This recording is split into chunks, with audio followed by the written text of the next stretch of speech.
देवी सुलोचना की कथा का अगला और अंतिम भाग।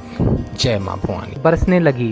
रोते रोते उसने पास खड़े लक्ष्मण की ओर देखा और कहा, सुमित्रा नंदन, तुम भूलकर भी गर्व मत करना कि मेघनाद का वध मैंने किया है। मेघनाद को धराशायी करने की शक्ति विश्व में किसी के पास नहीं थी।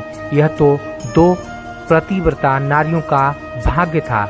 आपकी पत्नी भी पतिव्रता है और मैं भी पति चरणों में अनुरक्ति रखने वाली उनकी अनन्य उपासिका हूँ। पर मेरे पति देव पतिव्रता नारी का अपहरण करने वाले पिता का अन्न खाते थे और उन्हीं के लिए युद्ध में उतरे थे। इसी से मेरे जीवन का धन परलोक सिधारे। सभी योद्धा सुलोचना को राम शिविर में देखकर चकित थे।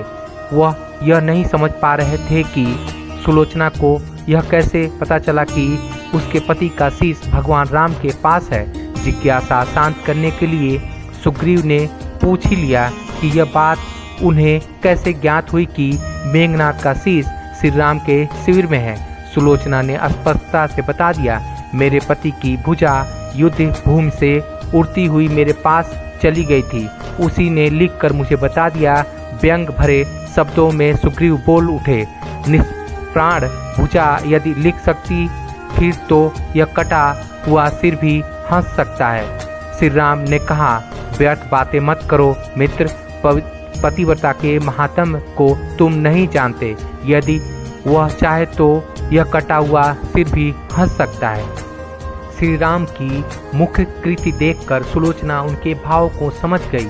उसने कहा, यदि मैं मन वचन और कर्म से पति को देवता मानती हूँ तो मेरे पति का यह निर्जीव मस्तक हंस उठे। सुलोचना की बात पूरी भी नहीं हुई थी कि कटा हुआ मस्तक जोरों से हंसने लगा। यह देखकर सभी दंग रह गए। सभी ने पतिव्रता सुलोचना को प्रणाम किया। सभी पतिव्रता की महिमा से परिचित हो गए थे। चलते समय सुलोचना ने भगवान श्री राम से प्रार्थना की, भगवान, आज मेरे पति की अंत्येष्टि क्रिया है और मैं उनकी सहचरी उनसे मिलने जा रही हूँ, अतः आज युद्ध बंद रहे। श्री राम ने सुलोचना की प्रार्थना स्वीकार कर ली। सुलोचना पति का शीश लेकर वापस लंका आ गई। लंका में समुद्र के तट पर एक चंदन की चिता तैयार की गई। पति का शीश गोद में लेकर सुलोचना चिता पर बैठी और धधकती हुई अग्नि में कुछ ही क्षणों में सती हो गई। जय श्री राम। जय माँ भगवती।